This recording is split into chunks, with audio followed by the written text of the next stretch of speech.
Marc, thank you for coming. Godfrey, thank you for having me. So, I want to talk first about what you did in Durban. It was the Intra-African Trade Fair. It was a big event by many accounts. Business people getting together, talking about rebuilding the African economy after COVID. I want to know your impressions, and I want to know the deals that you did. Thank you.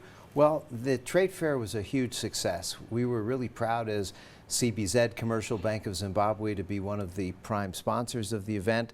I had the privilege of attending with President Mnangagwa.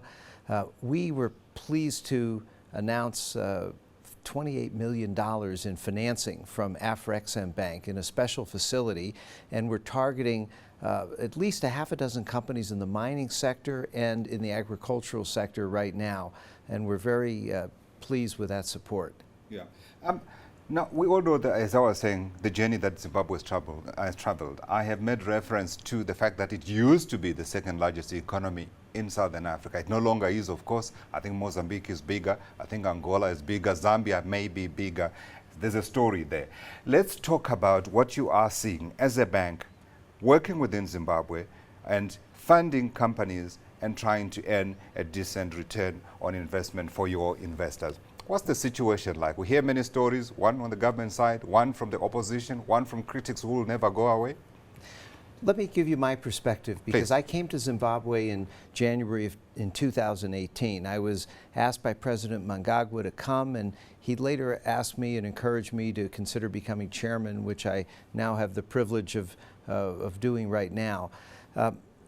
In my 40 years in investment banking experience, living in Russia, Eastern Europe, Hong Kong, Asia, other parts of Africa, the economy today in Zimbabwe is maybe the most exciting frontier emerging market that I've seen. And I say it for several reasons.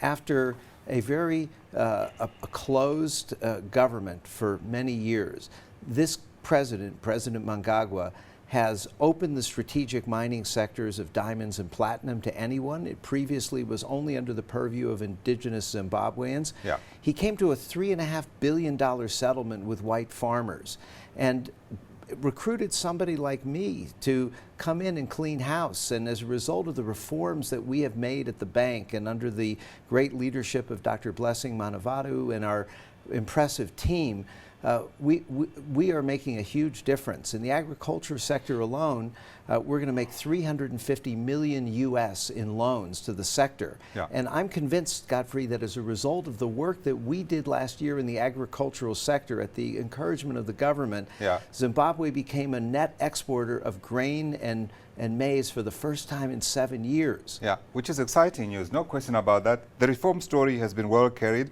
I think I've also had the Minister of Finance, Professor Mthuli Ncube, here talking about some of that turnaround. But lingering questions stay. The issue of governance within Zimbabwe. Are you seeing any of that hindering the ability of people to invest in the country? And you're a bank, obviously, so you fund companies for their growth and those kind of things. Are those issues far away, or are these things that are being just peddled by people who are opposed to the country? The current government, let's put it that way. Well, it's a good question. I see little evidence of any problems or obstructions. Let me give you an example.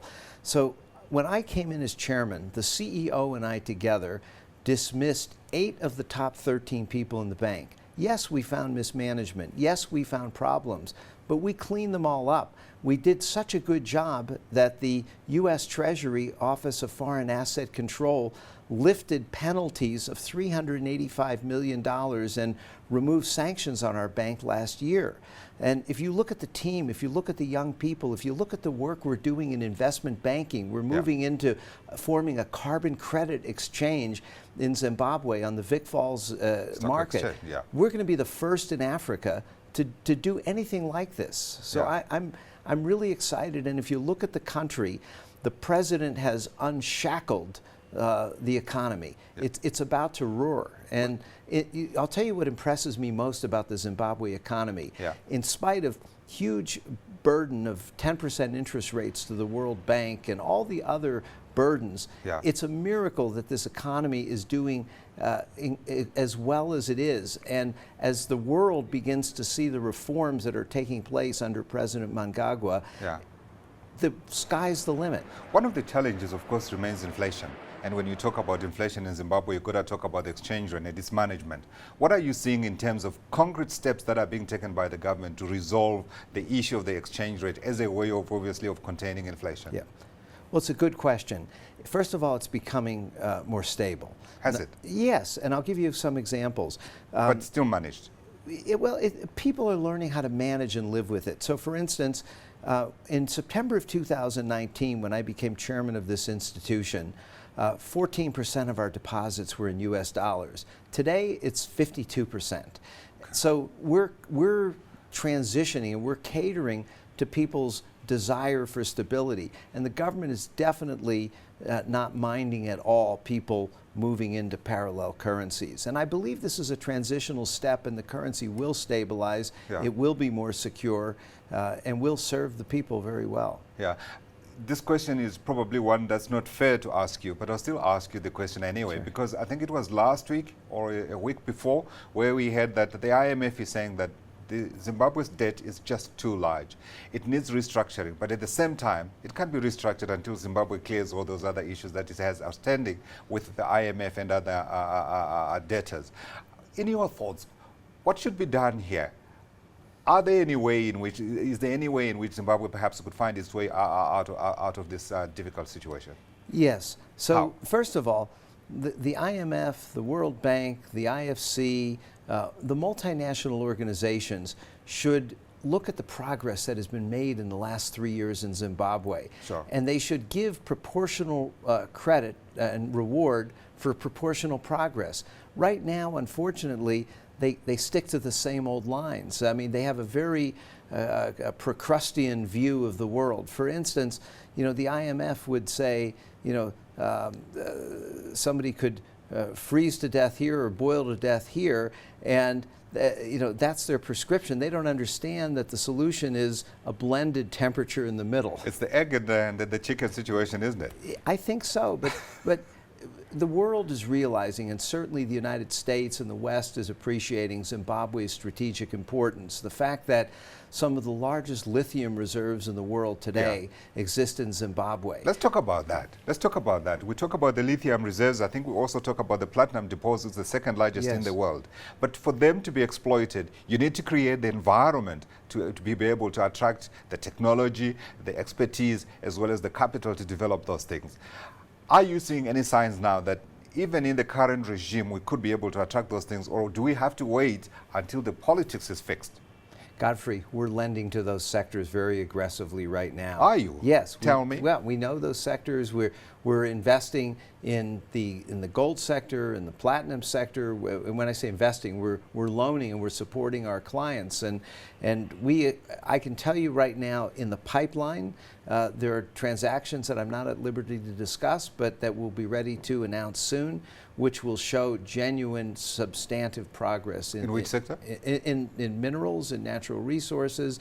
If you look, let's look at the agriculture sector. Yeah. The hectarage of blueberry farms, of macadamia nuts, of seed oil, of high-value crops that farmers are moving toward, in many cases moving away from tobacco and some other crops. Yeah. It's incredibly inspiring. Where are you finding interest in those industries that you're talking about? All across the country. No, I mean in terms of foreign interest. Foreign interest from a lot of companies in the metals and mining sector. I'll give you one example. Yeah. Zimbabwe right now doesn't host any major BPO, business process organizations, call centers. It's a big business here in South Africa. It probably employs about 200,000 people. Yeah. We had a visit last week that our CBZ Capital Group arranged from one of the top 3 companies in the world in this space, and they're seriously looking at Zimbabwe. And when they left, they were incredibly impressed. In fact, they were blown away. And this is a sector alone that in the next year or 2 could employ 5,000 to 10,000 people. Sure. Okay. But all these things are happening now, and sometimes when it comes to Zimbabwe, people like to look at the the cup half full. empty. Yeah. You know, I see it as one of the most exciting emerging markets in the world right now. Well, we'll certainly try and keep tabs with you and come back to you and get a report from time to time about how hot it is in there. You certainly have operated in some rough places. So these conversations are going to continue. Mark, thank you for coming through. Thank you, Godfrey.